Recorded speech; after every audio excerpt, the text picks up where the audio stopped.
हे friends, number theory में आज हम प्रूफ देखेंगे इस इक्वेशन का, that is GCD of A comma B into LCM of A comma B is equals to A into B.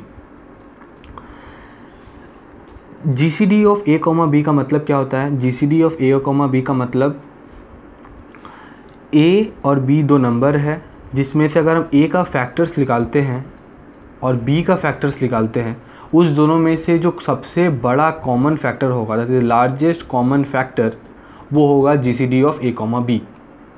और LCM तो ऐसे सब लोग जानते ही हैं कि एक ऐसा नंबर जिससे ए को अगर हम डिवाइड करें और बी को डिवाइड करें जो वो लीस्ट होना चाहिए, वो हो जाएगा LCM of A comma B. तो नाउ अगर हम पकड़ लेते हैं प्रूफ में, let C is equals to G C D of A comma B. C होगा, C से इक्वल पकड़ लेते हैं G C D of A comma B. Now इसका मतलब क्या होता है? A is equals to C into X, where x is some number for some x। मतलब a और b से कोई एक कॉमन नंबर, वो है c, जो दोनों को डिवाइड कर रहा हो और वो ग्रेटेस्ट हो, इससे बड़ा और तो नहीं होगा। तो c के साथ अगर हम एक कोई नंबर ऐड करेंगे तो ऑब्वियसली मेरे को a मिल जाएगा। नाउ b के साथ भी सेम, b के साथ भी c के साथ b is equal to c into Y, but some for some y, c into Y for some y, मतलब b भी मेरे को मिल जाएगा c इंटू वाई से। But here x and y are coprimes. कैसे? From the definition of GCD हम लोग क्या बोल सकते हैं कि a और b से जो हाईएस्ट और जो लार्जेस्ट कॉमन फैक्टर है वही है c। तो इससे और कोई बड़ा नंबर इसको डिवाइड नहीं कर सकता। इसका मतलब इसके साथ जो नंबर हम करेंगे ये दोनों कभी भी इसको डिवाइड नहीं करेगा। इसका मतलब ये दोनों खुद में को प्राइम होगा। ओके, ये पॉइंट थोड़ा समझना है। नेक्स्ट,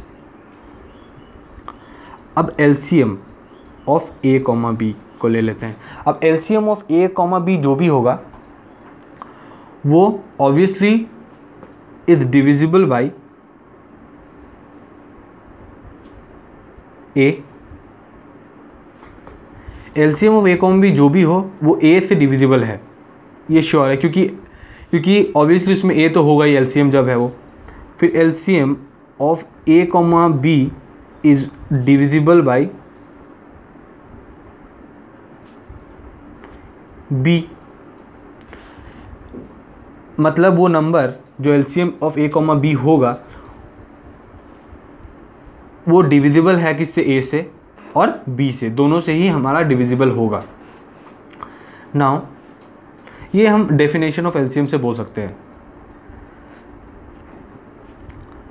नाउ तो यहाँ से हम क्या बोल सकते हैं? So LCM of A comma B is equals to, अब ए क्या है? A is equals to C X, ठीक है।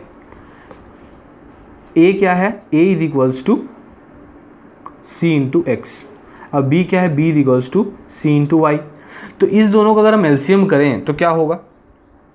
तो एक जो कॉमन टर्म है वो और एक्स और वाई, तो C into X into Y.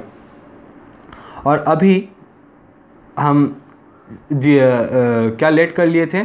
C is the GCD of A comma B. तो अगर हम मल्टीप्लाई करें, जैसे LCM of A comma B into GCD of A comma B is equals to C into X into Y for LCM into C for the GCD of A comma B.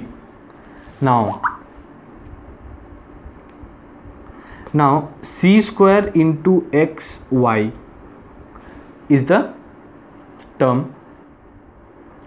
यहाँ पे अब सी x into सी Y इसको हम लिख सकते हैं, सी x into सी Y लिख सकते हैं इसको हम।